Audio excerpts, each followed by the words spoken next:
ఈరోజు మనం భౌతిక శాస్త్రంలోకి కొంచెం లోతుగా వెళ్దాం. మనందరికీ తెలిసిన కొన్ని పదాలున్నాయి కదా.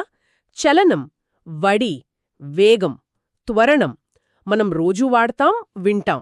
కానీ ఒకదానికొకటి మధ్య ఉన్న తేడా ఏంటి, వాటి వెనుకున్న అసలు కథేంటి, దీని అర్థం చేసుకోవడానికి మనమొక మంచి ఉదాహరణ తీసుకుందాం.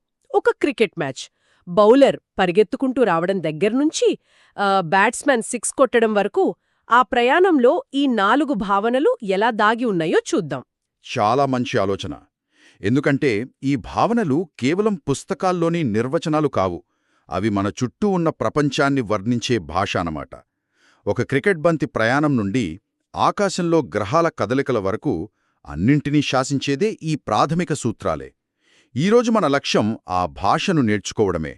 కేవలం పదాలను కాదు, వాటి వెనక ఉన్న శక్తిని అర్థం చేసుకోవడం. సరే, అయితే మన క్రికెట్ మ్యాచ్ మొదలు పెడతాం. బౌలర్ రనప్ తీసుకుంటున్నాడు. అతను కదులుతున్నాడు. ఇక్కడే మన మొదటి పదం చలనం లేదా మోషన్ వస్తుంది. చాలా సింపుల్గా అనిపిస్తుంది కదా, కానీ శాస్త్రవేత్తలకు ఇదొక పెద్ద సవాలు. అసలు చలనం అంటే ఏమిటి? నిజమే, సింపుల్గా అనిపించినా దీని నిర్వచనం చాలా ముఖ్యం. కాలంతో పాటు ఒక వస్తువు తన స్థానాన్ని మార్చుకుంటే దాన్నే చలనమంటాం. ఆ బౌలర్ క్రీజ్ దగ్గరికి పరిగెడుతున్నప్పుడు ప్రతి సెకనుకు అతని స్థానం మారుతోంది. ఓకే. కాబట్టి అతను చలనంలో ఉన్నాడు. మనం పరిశీలిస్తున్న సమాచారంలో చెప్పినట్టు ఈ చలనంలో రకాలు కూడా ఉంటాయి. బౌలర్ దాదాపు సరళ రేఖలో పరిగెడుతున్నాడు కాబట్టి దాని రేఖీయ చలనం అంటాం. అవును, రేఖీయ చలనం. అదే బంతి గాలిలో స్వింగ్ అవుతూ వెళ్తే అది వక్రరేఖీయ చలనం అవుతుంది. ఓకే, అతను కదులుతున్నాడని మనకు తెలుసు. కానీ నా తర్వాతి ప్రశ్న, ఎంత వేగంగా కదులుతున్నాడు? స్పీడ్ గన్ బౌలర్ వేగాన్ని కాదు, బంతి వేగాన్ని చూపిస్తుంది. ఇక్కడే మన రెండవ పదం వడి లేదా స్పీడ్ వస్తుంది కదా. ఖచ్చితంగా. వడి అనేది ఒక వస్తువు ఎంత వేగంగా కదులుతోందో చెప్పే ఒక కొలమానం. దీని వెనుక ఉన్న సూత్రం మనందరికీ తెలిసిందే. వడి ఈక్వల్స్ టు ప్రయాణించిన దూరం బై పట్టిన సమయం. కానీ అసలు విషయమేంటంటే ఈ చిన్న సూత్రం విశ్వంలో గ్రహాల కదలికల నుండి రేస్ ట్రాక్పై కార్ల గెలుపోటముల వరకు అన్నింటినీ శాసిస్తుంది. ఇది కేవలం అంకెలు కాదు, ఇది కదలిక యొక్క భాష. అయితే ఈ వడిలో కూడా రకాలున్నాయని మనం చూసిన ఆర్టికల్స్ చెప్తున్నాయి. వాటి గురించి కొంచెం వివరిస్తారా? తప్పకుండా. మొదటిది సమవడి, యూనిఫామ్ స్పీడ్. అంటే ఒక వస్తువు సమాన కాల వ్యవధులలో సమాన దూరాన్ని ప్రయాణించడం. ఉదాహరణకు, ఖాళీగా ఉన్న హైవే మీద ఒక కారు క్రూజ్ కంట్రోల్లో గంటకు 100 కిలోమీటర్ల స్థిరమైన వేగంతో వెళ్లడం. అంటే మన హైదరాబాద్ రోడ్ల మీద ఇది దాదాపు అసాధ్యమనే చెప్పాలి. ఎందుకంటే ఇక్కడ మనం రెండో రకం వడిని చూస్తాం. అదే అసమవడి, నాన్ యూనిఫామ్ స్పీడ్. అవునా? అవును, ఖచ్చితంగా.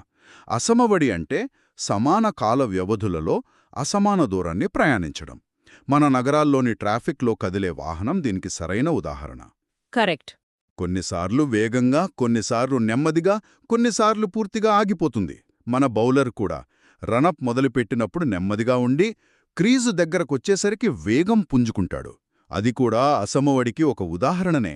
మరి కొన్నిసార్లు మనం యావరేజ్గా గంటకు 50 కిలోమీటర్ల స్పీడ్తో వచ్చాను అంటాం. అది మూడో రకం, సరాసరి వడి లేదా యావరేజ్ స్పీడ్ అనుకుంటా. కరెక్ట్. ఇది చాలా ఆచరణాత్మకమైనది. ఒక ప్రయాణంలో మనం ప్రయాణించిన మొత్తం దూరాన్ని దానికి పట్టిన మొత్తం సమయంతో భాగిస్తే వచ్చేది సరాసరి వడి.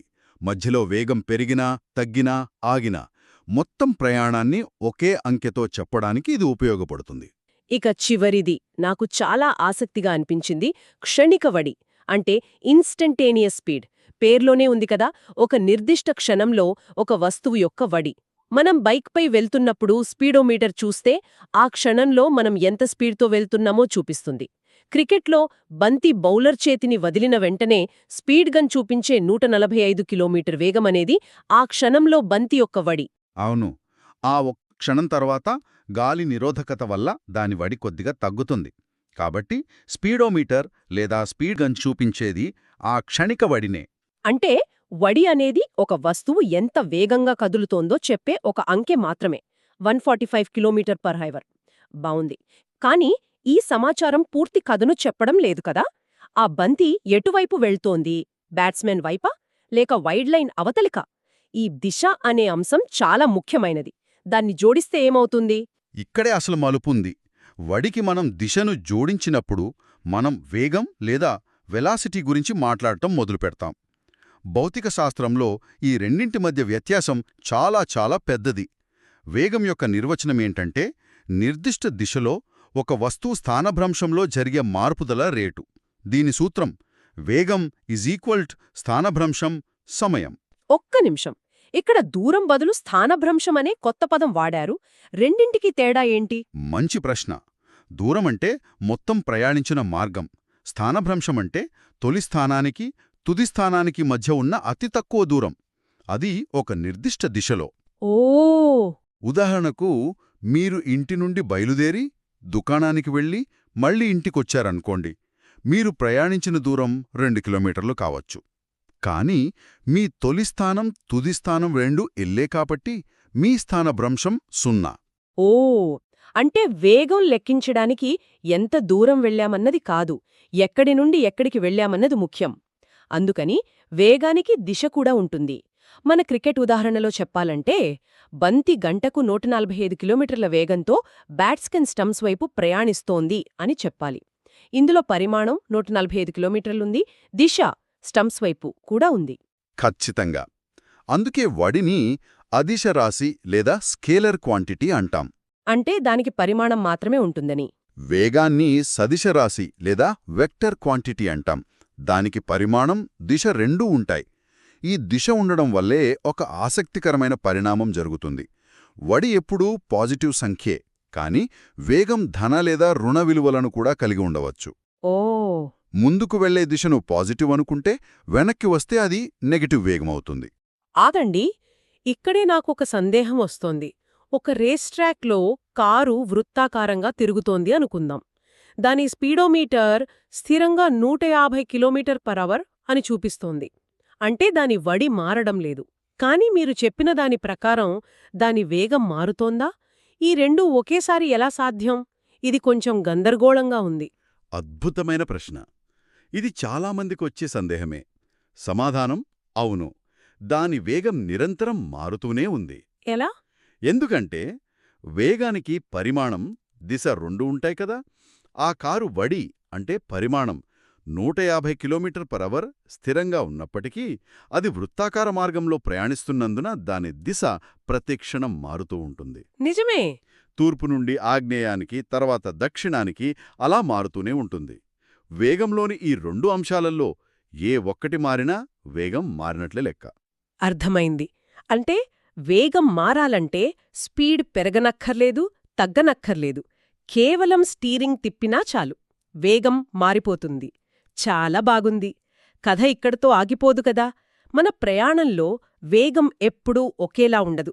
బ్యాట్స్మెన్ బంతిని కొట్టినప్పుడు దాని వేగం ఒక్కసారిగా మారిపోతుంది. ఈ మార్పును కొలవడానికి కూడా ఏదైనా పదముందా? ఉంది.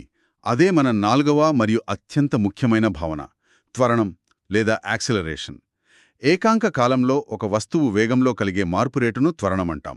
సూత్రం ప్రకారం త్వరణం = వేగంలో మార్పు సమయం. గుర్తుంచుకోండి, ఇక్కడ వేగంలో మార్పు అంటున్నాం, వడిలో మార్పు కాదు. ఓకే. వేగంలాగే త్వరణం కూడా ఒక సదిశ రాశి. దానికి కూడా పరిమాణం, దిశ ఉంటాయి. అంటే ఒక వస్తువు స్పీడ్ పెరిగినా అది త్వరణంలో ఉన్నట్లే, స్పీడ్ తగ్గినా అది త్వరణంలో ఉన్నట్లే. చివరిగా మనమిందాక అనుకున్న కారు ఉదాహరణలా స్పీడ్ మారకుండా కేవలం దిశ మారినా సరే ఆ వస్తువు త్వరణంలో ఉన్నట్లే. ఎగ్జాక్ట్లీ. మన క్రికెట్ ఉదాహరణనే తీసుకుంటే బ్యాట్స్మెన్ బంతిని కొట్టినప్పుడు కొన్ని మిలిసెకండ్లలో బంతి వేగం -145 కిలోమీటర్/అవర్ అంటే బ్యాట్స్మెన్ వైపు నుండి +120 కిలోమీటర్/అవర్ బౌండరీ వైపుకు మారుతుంది. ఈ అతి తక్కువ సమయంలో వేగంలో వచ్చిన అతి పెద్ద మార్పే భయంకరమైన త్వరణం. నిజమే. అదే బంతి బౌండరీ లైన్ దగ్గర గడ్డిలో నెమ్మదిగా వెళ్తుంటే దాని వేగం తగ్గుతోంది. దాన్ని కూడా త్వరణం అనే అంటాం. వేగం తగ్గడాన్ని కూడా త్వరణం అంటారా? సాధారణంగా మనం దాన్ని వేగక్షీణత లేదా డీసెలరేషన్ అంటాం గదా. అవును, సాధారణ భాషలో అలా అంటాం. కానీ భౌతిక శాస్త్రంలో అది రుణత్వరణం, నెగటివ్ యాక్సెలరేషన్. ఓకే. వస్తువు వేగం పెరుగుతుంటే అది ధనత్వరణం, పాజిటివ్ యాక్సెలరేషన్. బ్రేకులు వేసిన వాహనం రుణత్వరణానికి ఉదాహరణ. వాహనం ముందుకు వెళ్తుంటే త్వరణం వెనక్కి పనిచేసి దాని వేగాన్ని తగ్గిస్తుంది. ఇక్కడే మనం పరిశీలించిన నోట్స్లో ఒక అద్భుతమైన ఉదాహరణ ఉంది. చాలామంది చేసే ఒక పొరపాటు గురించి చెప్తుంది. ఒక వస్తువు వేగం 0 అయితే దాని త్వరణం కూడా 0 అనే అనుకుంటారు. కానీ అది నిజం కాదట. చాలా ముఖ్యమైన విషయం. దానికి సరైన ఉదాహరణ, మనం ఒక బంతిని నిటారుగా పైకి విసిరినప్పుడు అది పైకి వెళ్తూ గరిష్ట ఎత్తుకు చేరినప్పుడు ఒక్క క్షణం పాటు ఆగిపోతుంది. కరెక్ట్. ఆ క్షణంలో దాని వేగం 0. కాని దానిపై భూమి గురుత్వాకర్షణ శక్తి కిందికి లాగుతూనే ఉంటుంది కదా. ఉంటుంది. ఆ గురుత్వాకర్షణ వల్ల కలిగే త్వరణం అంటే సుమారుగా 9.8 మీటర్ ఫీ సెకండ్ స్క్వేర్ పనిచేస్తూనే ఉంటుంది. అందుకే అది వెంటనే కిందికి పడటం మొదలుపెడుతుంది.